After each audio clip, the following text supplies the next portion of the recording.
اب رونما ہونے والے حالات سے نمٹنے کے لیے میں نے ایک طریقہ کار بھی مرتب کیا ہے جو بھی میں نے کسی پر ظاہر نہیں کیا۔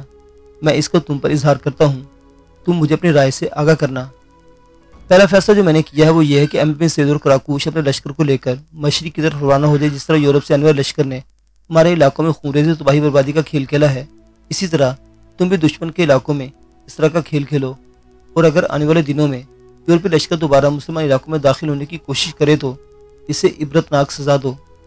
دوسرا فیصلہ جو میں نے کیا وہ یہ ہے کہ یورپ سے آنے والے یہ رضاکار اگر پیچھے ہیں اور اسپین کی بندرگاہ بارسلونا کا رخ کرتے ہیں تاکہ وہ فلسطین کی طرف روانہ ہو جائیں، تو احمد بن سعید اور کراکوش تم دونوں بھی اپنی بندرگاہوں کا رخ کرنا، اپنے بحری دستوں کو اپنے ساتھ ملانا، اپنی بندرگاہ پر جو تمہارے جہاز اور کشتیاں مہیا کی ہیں ان کی مدد سے فلسطین کی طرف جانے والے ان یورپی رضاکاروں سے ایسے ہی نمٹنا جیسے ماضی میں تم کھلے سمندر میں فلسطین کی طرف جانے والوں سے نمٹتے رہے ہو۔ یہ تو دو فیصلے ہیں۔ تیسرا فیصلہ میں نے یہ بھی کیا ہے کہ یورپ سے آنے والے یہ رضاکار مشرق کے بجائے مغرب سے دریائے آنا کو عبور کر کے مسلمان علاقوں پر حملہ آور ہوئے۔ ان کی اس الغار اور ترک تاز کو روکنے کے لیے میں نے ارادہ کیا ہے کہ لشکر کا کچھ حصہ سریم بن طریق کی سرگردگی میں دیا جائے، اور مغرب کی طرف سے کوئی حملہ ہوتا ہے تو ان کی راہ میں سریم بن طریق روکے گا۔ اس طرح حملہ آوروں کا مکمل طور پر خاتمہ کیا جائے گا۔ میرا خیال ہے کہ یورپی رضاکاروں کی مدد کے لیے سینکو یا الفانسو کوئی عملی قدم نہ اٹھائیں گے، اس لیے کہ ہم نے ان کی پہلے ہی کمر توڑ رکھی ہے اور اپنے لیے کوئی خطرہ مول لینے کی کوشش نہیں کرے گا۔ امیر یعقوب تھوڑی دیر تک خاموش رہا۔ خیمے میں اس کی آواز گونج گئی تھی۔ عزیزو، یہی گفتگو تھی جس کے لیے میں نے تمہیں اس خیمے میں اکٹھا کیا ہے۔ اگر اس سلسلے میں مزید کو مشورہ دینا چاہتے ہو تو دے دو۔ اس موقع پر احمد بن سعید بیٹھے بیٹھے کچھ سوچتا رہا، پھر امیر یعقوب المنصور کی طرف دیکھ اس نے کہنا شروع کیا، امیر محترم، میں آپ کی اس تجویز سے مکمل اتفاق کرتا ہوں، لیکن اس میں تھوڑی سی تبدیلی چاہتا ہوں۔ وہ یہ کہ جب تک یورپی رضاکاروں کو روکتا ہوں یا دشمن کے علاقے میں انہی کی طرح ترک تاس یلغار کرتا ہوں، اس وقت تک کراکوش میرے ساتھ نہ رہے۔ آپ پر انکشاف کروں کہ کراکوش کے ہاں بیٹا پیدا ہوا ہے۔ میں چاہتا ہوں کہ جب تک میں اپنی بحری قوت کے ساتھ کھلے سمندر کا رخ نہیں کرتا اس وقت تک کراکوش اشبیلیہ میں اپنی بیوی کے پاس رہے۔ جب میں ان رضاکاروں سے نمٹ لوں گا اور کھلے سمندر کی طرف روانہ ہونا چاہوں گا تب میں اسے پیغام بھجوا دوں گا، یہ مجھ سے آن ملے۔ کراکوش نے بولتے ہوئے احمد بن سعید کی اس گفتگو کے خلاف کوئی اعتراض کھڑا کرنا چاہا تھا، لیکن احمد بن سعید نے اس کا بازو پکڑتے ہوئے جھنجھوڑا اور اسے خاموش رہنے کا اشارہ کیا، جس پر وہ خاموش بیٹھ گیا تھا۔ ساتھ ہی امیر کی آواز خیمے میں گونجی، احمد بن سعید، میں تمہارے اس فیصلے سے اتفاق کرتا ہوں۔ کراکوش اشبیلیہ میں اپنی بیوی کے پاس قیام کرے، تم اکیلے لشکر کو لے کر روانہ ہو جاؤ۔ میں جانتا ہوں تم اور تمہارے لشکری گزشتہ جنگ کے باعث تھکے ہارے ہیں اور یقیناً اس جنگ کے بعد کچھ دن آرام کرنا پسند کرو گے۔ میں تم لوگوں کو ایسا کرنے کی اجازت دیتا ہوں۔ امیر یعقوب المنصور یہیں تک کہنے پایا تھا کہ احمد بن سعید اس کی بات کاٹ دی۔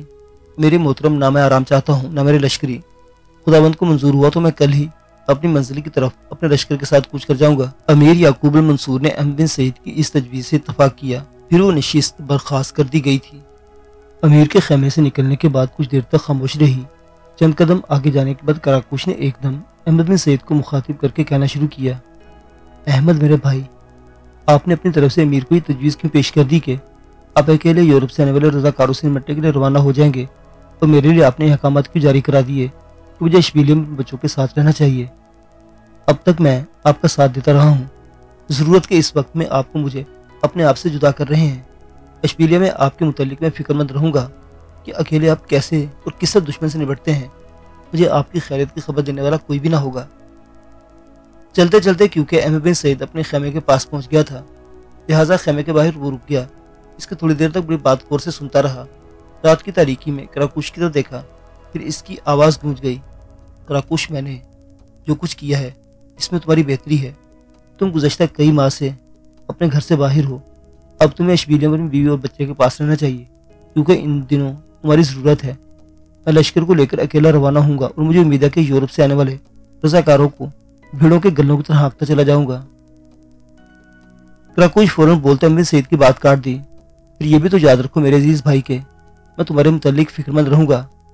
کراکوش، میرے متعلق تمہیں پریشان اور فکر مند ہونے کی ضرورت نہیں، پہلے دونوں اکیلے تھے تو صورتحال کچھ اور تھی، اب میرے بھائی تمہاری شادی ہو چکی ہے، لہٰذا اب اس شادی نے ہم دونوں کے حالات کو کسی قدر تبدیل کر دیا ہے۔ میرے بھائی، تم بیوی والوں میں اکیلا آدمی ہوں، ہر جگہ دشمن سے ٹکراتا رہوں گا، یاد رکھنا ابھی میری کسی کو ضرورت نہیں۔ اگر میں تمہیں اپنے ساتھ لشکر میں رکھتا ہوں تو ایک طرح سے تمہارے ساتھ زیادتی ہے، اس لیے کہ اشبیلیہ میں مورینا تمہارے نوزائیدہ بچے کو تمہاری نگرانی کی ضرورت ہے۔ احمد بن سعید کی اس گفتگو نے کراکوش کو مزید سنجیدہ کر دیا تو کچھ سوچتے ہوئے اس نے پھر کہنا شروع کیا، احمد میرے عزیز بھائی، میں آپ کے ان الفاظ سے ہرگز اتفاق نہیں کرتا، بلکہ آپ کے ان الفاظ نے مجھے اور زیادہ مغموم و ملول کر کے رکھ دیا ہے۔ میں اب بھی اصرار کروں گا کہ مجھے آپ کے ساتھ یورپی رضاکاروں کی سرکوبی کے لیے روانہ ہونا چاہیے۔ میری بیوی مورینا کو اس سلسلے میں کوئی اعتراض نہ ہوگا۔ آپ کا یہاں سے اکیلے جانا مجھے اور سوگوار اور فکر مند کر دے گا۔ احمد میرے عزیز بھائی، آپ ایک بات کو مد نظر نہیں رکھ رہے، وہ یہ کہ جس طرح میری بیوی میرے بچے کو یہاں میری موجودگی کی ضرورت ہے، اس طرح میں خیال کرتا ہوں کہ میری بہن غریتا کو بھی اشبیلیہ میں آپ کی موجودگی کی ضرورت ہے۔ وہ آپ کی منصوبہ ہے، آپ کو پسند کرتی ہے اور شدت سے آپ کا انتظار کرتی ہے۔ کراکوش کی اس گفتگو کا جواب میں احمد بن سعید کچھ کہنا ہی چاہتا تھا کہ خیمے سے ادریس بن جدعان نکلا، اس کے پیچھے ہشام اور غریتا بھی تھے۔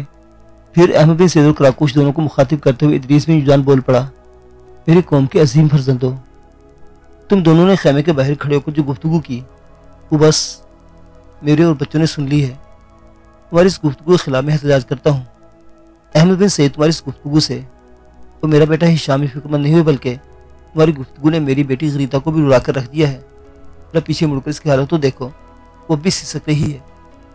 احمد بن سعید نے مڑ کر غریتا کی طرف دیکھا، بیچاری سربندے رومال سے اپنی آنکھیں خشک کر رہی تھی۔ احمد بن سعید نے اس کو دیکھا تو اس نے اپنی نگاہوں کا مرکز بھی احمد بن سعید کے چہرے کو بنا لیا۔ احمد بن سعید نے دیکھا کہ رات کی تاریکی میں اس کی آنکھوں کے اندر دور دور تک شکوے ہی شکوے، گلے ہی گلے موزن تھے۔ اس پر احمد بن سعید کی گردن جھک گئی۔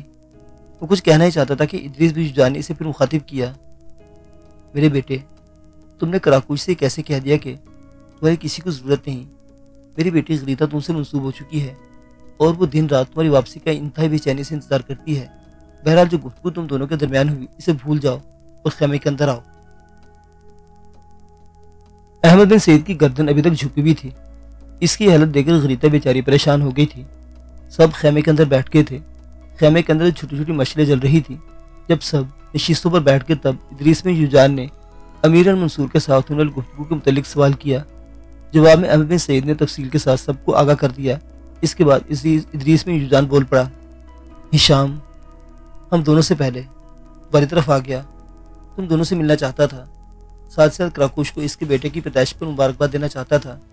شاید ہشام نے تم دونوں کو یہ نہیں بتایا کہ چند ماہ پہلے اس کے ہاں بھی بیٹا پیدا ہوا ہے۔